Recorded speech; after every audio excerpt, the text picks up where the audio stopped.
गाली देते हैं चमारों को, गाली देते हैं चूड़ों को, भंगियों को, लेकिन ये दोनों ही शब्द बुद्ध से निकले हुए हैं। आप देखो काशीराम साहब किस कम्युनिटी के थे?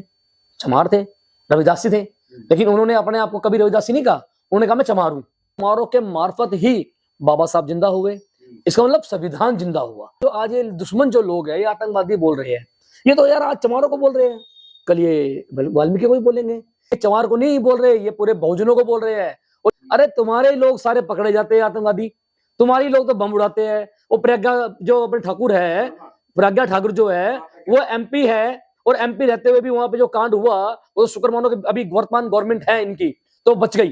बाबा साहब की खा रहे हैं, लेकिन गुणगान उन्हीं का गा रहे हैं।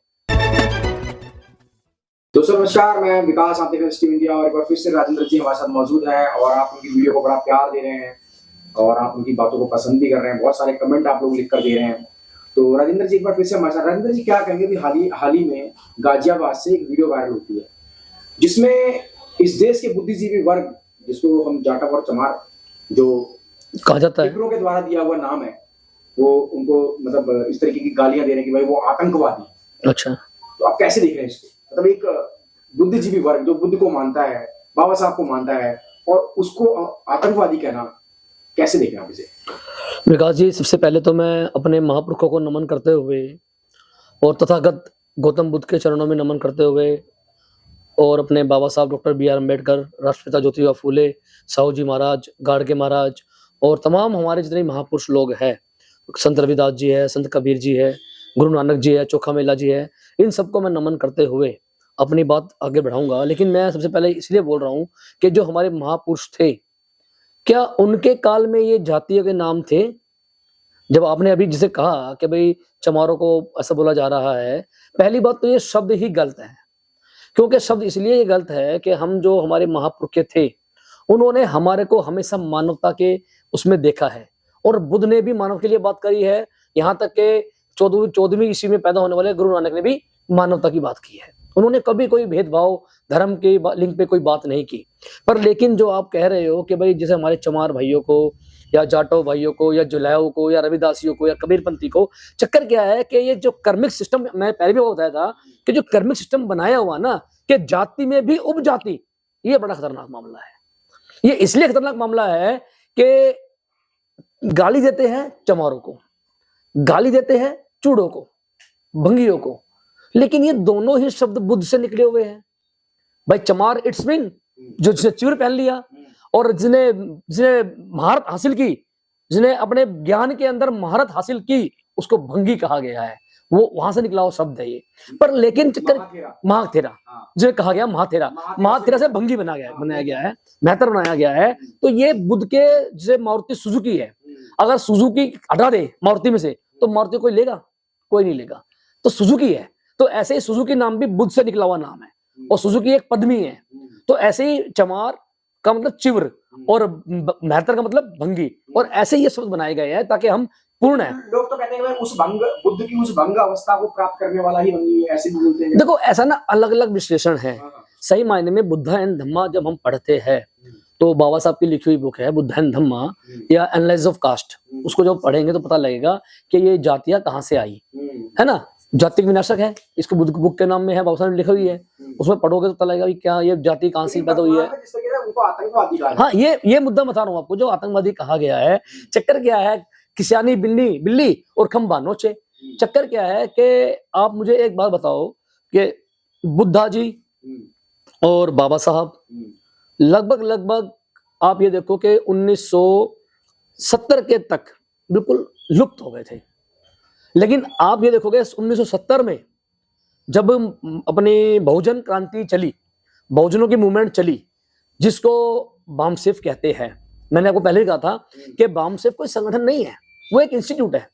और संगठन, उससे बड़ा संगठन, मैं बड़ी जिम्मेवारी से कह रहा हूं ये बात, कि भारत के मूल निवासी लोगों का, जिनकी आबादी 85% है, चाहे वो सिख है, चाहे वो मुस्लिम है, चाहे वो गैर मुस्लिम है, चाहे वो जैन है, चाहे वो बुद्धिस्ट है, चाहे वो पारसी है, सबसे बड़ा संघ बामसेफ है। मैं सबसे अनुरोध करूंगा कि आप बामसेफ में जरूर आए और एक बार कैडर ले, तब पता लगेगा कि अपना कौन है और पराया कौन है। और बामसेफ इंस्टीट्यूट इसलिए बोल रहा हूं कि 1974 में बामसेफ की नींव रखी गई है और 76 में बम से उजागर हो गया है। तो जो ये जो पूरी चमारों ने अपने हाथ में कमान ली। आप देखो काशीराम साहब किस कम्युनिटी के थे? चमार थे, रविदासी थे, लेकिन उन्होंने अपने आप को कभी रविदासी नहीं कहा, उन्होंने कहा मैं चमार हूं, है ना। और चमारों ने अपने हाथ में जब वो पूरा सिस्टम लिया तो चमारों के मार्फत ही बाबा साहब जिंदा हुए। इसका मतलब संविधान जिंदा हुआ। बाबा साहब ने यही कहा था कि जब तक मैं जिंदा हूं, जब तक इस भारत में संविधान जिंदा है। इसका मतलब बाबा साहब को जिंदा करने वाले भी चमार लोग थे। हमारे लोग थे, लेकिन कम थे, उतनी क्वांटिटी नहीं थी और आज भी नहीं है। पर लेकिन हुआ क्या, जो आज ये दुश्मन जो लोग हैं, ये आतंकवादी बोल रहे हैं, ये तो यार आज चमारों को बोल रहे हैं, कल ये वाल्मीकि को भी बोलेंगे, कल ये धोबी को भी बोलेंगे, कल ये कटेक को भी बोलेंगे, कल ये मनियार को भी बोलेंगे, कुम्हार को भी बोलेंगे। बल्कि कुम्हार को तो चंडाल बोलते ही है, कई लोग कुम्हार को भी बोलते हैं, चंडाल लोग हैं। तो ये सिस्टम क्या है कि अब बहुजन जो आंदोलन है वो इनकी पकड़ से बाहर हो गया है। और इनकी पकड़ से बाहर हो गया है क्योंकि मुस्लिम इनके कब्जे में क्यों नहीं आ रहा? मुस्लिम 1984 के अंदर जब सरदार को दंगा हुआ तो इन्हीं ब्राह्मणों ने, इन्हीं मनुवादी लोगों ने कहा कि सरदार तो उग्रवादी होते हैं, है ना, उग्रवादी बनाया उनको। उसके बाद मुस्लिम इन्होंने आतंकवादी नाम दे दिया। अब ये मुस्लिम के साथ ही हमारे को भी ऐसा बोल रहे हैं। मैं फिर बोल रहा हूं हमारे को, मैं किसी चमार का बात नहीं कर रहा। आज वो चमार को बोल रहे हैं, कल वो हमें ही बोलेंगे। ये चमार को नहीं बोल रहे, ये पूरे बहुजनों को बोल रहे हैं। और ये जो बहुजनों को बोल रहे हैं ये इसलिए बोल रहे हैं कि बहुजन मूवमेंट क्रैक हो। और इन्होंने जो सबसे बड़ी बात विकास जी क्या है कि एससी और डीएससी, मैं फिर बार बोल रहा हूँ कि एससी और डीएससी का जो मामला जब से चला है तब से देख रहे हो हमारे समाज में विखंडन हुआ है। और उस विखंडन को देखते हुए जो मनुवादी लोग हैं, दुश्मन जो हमारे हैं, उन्होंने यही बोला है कि ये आतंकवादी है, क्योंकि आतंकवाद फैला है। जरा बताओ भाई, हमने कौन सा आतंकवाद फैला दिया? आप मैं एक बुक का नाम बताओ, हमारी कोई ऐसी बुक हो कि हमने आतंकवाद के खिलाफ लिखा हो, या आतंकवाद के विरोध में हमने उसमें फेवर में लिखा हो, या आतंकवाद के फेवर में रहे हो। अरे तुम्हारे लोग सारे पकड़े जाते हैं आतंकवादी, तुम्हारी लोग तो बम उड़ाते हैं। वो प्रज्ञा जो अपने ठाकुर है, प्रज्ञा ठाकुर जो है वो एमपी है, और एमपी रहते हुए भी वहां पे जो कांड हुआ वो शुक्र मानो कि अभी वर्तमान गवर्नमेंट है इनकी तो बच गई, वरना तो वो अंदर गई थी। और उसके ऊपर केस चलाए और कर करके हत्या, बुक पढ़ लो, उसमें पूरा लिखा हुआ उसके अंदर। तो कौन है आतंकवादी? और आज सरदार पटेल ने आरएसएस पे बैन क्यों लगाया? इसीलिए लगाया था कि आरएसएस जो है वो देश विरोधी काम कर रहा है। और हम आज तक भी किसी संस्था के ऊपर, खासकर बहुजनों की संस्था के ऊपर कोई आज तक भी रोक नहीं लगी। जो हमारे जो संगठन चल रहे हैं, आप ये लगा लो विकास भाई, हमारे संगठन आज से चल रहे, बाबा साहब के टाइम से चल रहे हैं, जिसको समता सैनिक दल बोलते हैं। लगभग उसको भी 100 साल होने वाले हैं। आप देख लीजिए ना, 1925 में शुरू हुआ था समता सैनिक दल, फिर ये आरएसएस भी सेम टाइम शुरू हुआ। बिल्कुल, आज आरएसएस देश की सत्ता पे कब्जा है और समता सैनिक दल आप बहुत बढ़िया आपने बोला है। इसके बाद इसमें आप एनालाइज करो कि हम पीछे क्यों हैं। क्योंकि जो समता सैनिक दल है उसको 100 साल इसलिए हो गए और वो 100 साल बना रहे हैं, लेकिन हम बैकफुट पे क्यों रह गए? क्योंकि हमारे जो लोग हैं, जो बहुजन लोग हैं, वो अपने खेमे में नहीं खड़े, वो दुश्मन के खेमे में खड़े हुए हैं। हम कह रहे हैं बार बार बहुजन बहुजन बहुजन, लेकिन हम तो आज तक जन नहीं बन पाए। तो बहुजनों की बात ये अलग है, हम जन नहीं बन पाए। हमारे को तो गालीग्राम पे पीटा जाता है, गालीग्राम पे मारा जाता है, कोई हमें चूड़ा बोल के बोलता है, कोई चमार कह के बोलता है। आज तक भी किसी धोबी को गाली पड़ी है क्या? नहीं पड़ी ना। किसी खटी को गाली पड़ी है क्या? नहीं पड़ी ना। तो ये जो दो जातियां है इसके अंदर ही फाड़ कर दी ना, हमने की ना। तो इसी का फायदा वो लोग उठाते हैं जो एससी और डीएससी किया आज मामला।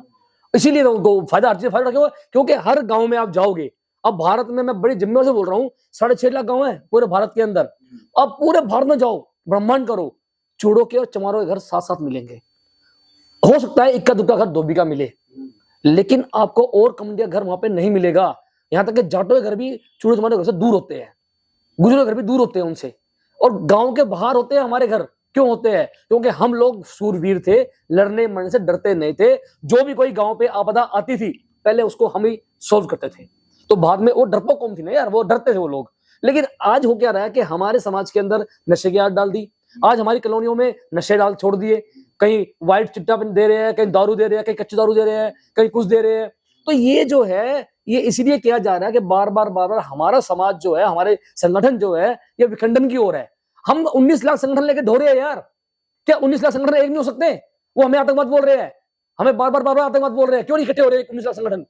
क्यों होना चाहिए उनको 19 लाख को? मैं कह रहा हूं अगर 19 लाख संगठन एक नहीं हो सकते तो बंद करो अपनी दुकानदारी को। मैं अपनी जिम्मेदारी से बोल रहा हूँ ये वाली बात क्यों? क्योंकि हम लोग हमेशा बटे हुए हैं, फिर हमें पिट रहे हैं, फिर हमसे फिर बोल रहे हैं कि हमें तो आतंकवादी बोल दिया, हमें चूड़ा बोल दिया, हमें चमार बोल दिया। क्यों? क्यों? यार इसका सिर्फ एक ही उपाय है, बहुजन हिताय बहुजन सुखाय। तो बहुजन आंदोलन तेज करना पड़ेगा और हमें अपना राजपाट लेके आना पड़ेगा। बहुजन सिपाही की तो कल्पना है, वो काशीराम जी ने करी थी, लेकिन बहन जी तो शब्द नेता शब्द सुखाए पे आ गई। अच्छा, आपने बहुत अच्छा सवाल पूछा। 1990 के दशक में और 2004 तक मायावती जी 3 बार सीएम बनी ना, वो किस पैटर्न में बनी? मैं आपसे एक क्वेश्चन पूछ रहा हूँ। हाँ, कहीं ना कहीं सपोर्ट लेकर भाई बहुजन हिताय बहुजन सुखाय भी पैटर्न में बनी ना। वो तो बाद में उसने बहुजन हिताय बहुजन सुखाय कहा तो जीरो भी हो गई। आप ये देखो। और एक बात बता रहा हूँ बड़े जिम्मे से, वामन, मैं नाम लेके बोल रहा हूँ, बाम सेफ के अध्यक्ष मान्यवर वामन मेश्राम जी ने 2006 में ये बात मंच से बोली थी आगरा के अंदर कि ब्राह्मण शंख बजाएगा और हाथी चलता जाएगा और चलते चलते एक दिन चला जाएगा। आज मान लीजिए क्या हाल हो गया, जीरो हो गई ना। कहां पहले उनके कितने एमएलए थे बताओ जरा? 80 एमएलए थे और आज जीरो पे आ गई ना। क्यों आ गए? इसीलिए तो आ गई कि ब्राह्मणों को अंदर घुसेड़ लिया और ब्राह्मणों के सिस्टम से चल रही है, अपने सिस्टम से चल रही। यार आप नेता हो, आप समाज के लीडर हो, जब आप ही डब्बू किस्म के बन जाओगे तो समाज का डब्बू बन जाएगा ना भाई, फिर हमें कोई भी कुछ भी बोलता रहे। तो दोस्त हम यही कह रहे हैं कि मैं फिर बोल रहा हूं कि जितने भी हमारे राजनीतिक दल है उनका सेल्फ हो सकता है मामला। मान लो मैं बीजेपी में हूं या कांग्रेस में हूं या किसी भी वटेवर किसी पार्टी में हूं, तो वो मेरा सेल्फ हो सकता है डिसीजन, लेकिन मैं समाज के लिए क्या काम कर रहा हूं यार? 131 एमपी हमारे कहने के लिए है। मैं कह रहा हूं बाबा साहब का दिया हुआ रिजर्वेशन हटना चाहिए, मैं बिल्कुल बोल रहा हूं। और खासकर कौन सा रिजर्वेशन बोल रहा हूं मैं? सबसे पहले पॉलिटिकल रिजर्वेशन बंद होना चाहिए। और जब इनको, जब ये जो कॉलर बन रहा है व्हाइट कॉलर वाले, इनको जब अक्ल आएगी कि साल हमारी क्या औकात है। क्योंकि मैं ये बहुत बड़ी जिम्मे से बोल रहा हूं, इसलिए बोल रहा हूं क्योंकि बाबा साहब की खा रहे हैं लेकिन गुणगान उन्हीं का गा रहे हैं।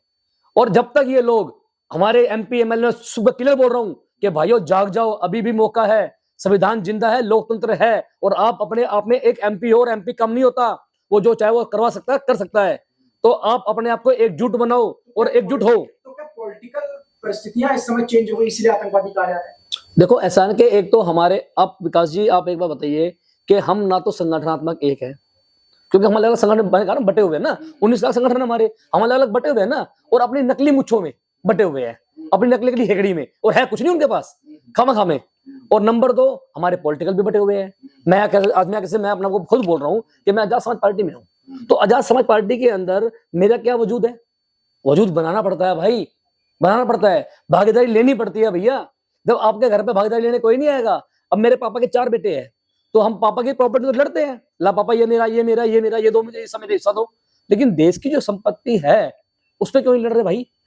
जो पूरा बहुजन है, इसमें मैं ओबीसी को भी बोल रहा हूँ कि जो हमारे ओबीसी भाई है उनकी आबादी 50% है, वो अपना हिस्सा क्यों नहीं मांग रहे? अरे उनके घर में आज ठीक है दिल्ली में बैठे हुए हैं, अरे जाके देखो गाँव में घर भी चूल्हा नहीं जलता भाई। ओबीसी की बोल कर रहा हूं मैं, और ओबीसी के अंदर 47 जातियां है कम से कम, वो उनकी रोटी बेटी एक नहीं है यार।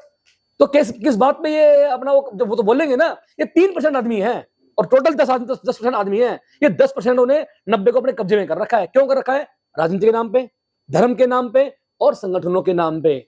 और झूठी शान और झूठी आन में हमारे लोग बड़ी थाली उठा रहे हैं, छोटी थाली नहीं उठा सकते। छोटी थाली उठा, वो लालू वाली बात है कि भाई बड़ी थाली से बढ़िया छोटी जूती मैं अपने सर पे रख लूंगा, वो ज्यादा बेटर है, लेकिन अब बड़ी जूती नहीं उठाऊंगा। तो ये हमें करना पड़ेगा। और बात है लालू जी की, लालू जी जितना बढ़िया ग्रेट लीडर आज तक पैदा नहीं हुआ बिहार के अंदर, और उससे पहले का राज देख लो, उसके बाद का राज देख लो आप। तो ये जो आतंकवादी बार बार कहे जा रहे हैं ना, इनको कहने दो, अच्छी बात है, क्योंकि ये अपने लिए ही अपनी कब्र खोद रहे हैं। क्यों? क्योंकि अगर किसी को भी टीस होगी ना, जैसे मैं बोल रहा हूं, आज मेरे चमार भाइयों को बोल रहे हैं, कल ये हमें भी बोलेंगे भाई, फिर क्या करेंगे?